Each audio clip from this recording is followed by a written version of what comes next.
Hello everyone. Welcome back to our channel, Canada Immigration. We hope you're doing great.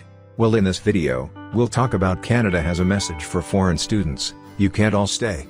So, to get all the information, pay attention and watch the video through to the end. Please hit like and subscribe, and don't forget to push the notification bell for upcoming episodes.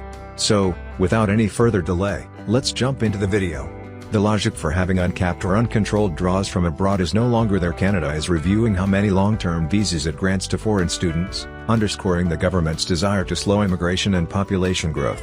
Federal and provincial officials have been discussing how to match labor market demand with international students, Immigration Minister Mark Miller said in a phone interview. If you any query, please contact us on Instagram and Gmail.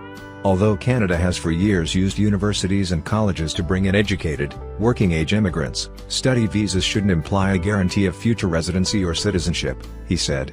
That should never be the promise. People should be coming here to educate themselves and perhaps go home and bring those skills back to their country, he said. That hasn't always been the recent case.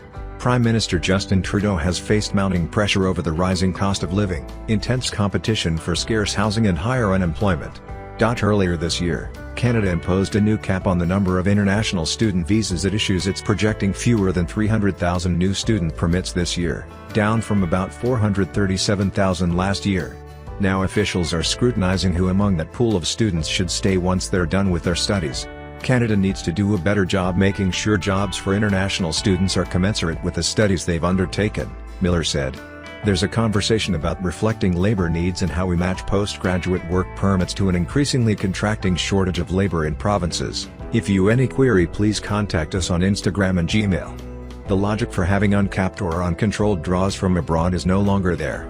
The number of people in Canada with those visas has grown rapidly. There were 132,000 new PGWP holders in the country in 2022, up 78% from 4 years earlier, according to government data. Changes to immigration policy will need discussion among governments and business, Miller said. Trudeau's administration is also looking hard at how a separate program that allows companies to apply to bring in temporary foreign workers has been used and abused, Miller said, and he is committed to reducing the proportion of temporary residents to 5% of the population, from nearly 7%. Foreign workers in Prince Edward Island have protested in recent weeks, with some even going on hunger strikes after the provincial government slashed the number of permanent residency nominations for sales and service. Canada is now being seen as less welcoming as it has been before for students, Miller said.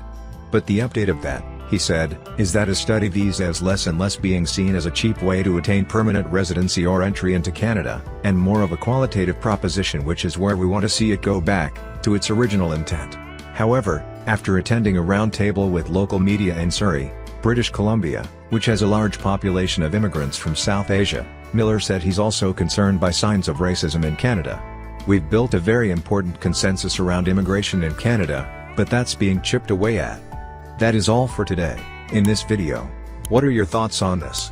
Please let us know in the comments section below. Thanks for watching the entire video. Hopefully, the information is useful to you. See you later, in the next video. Till then, take care.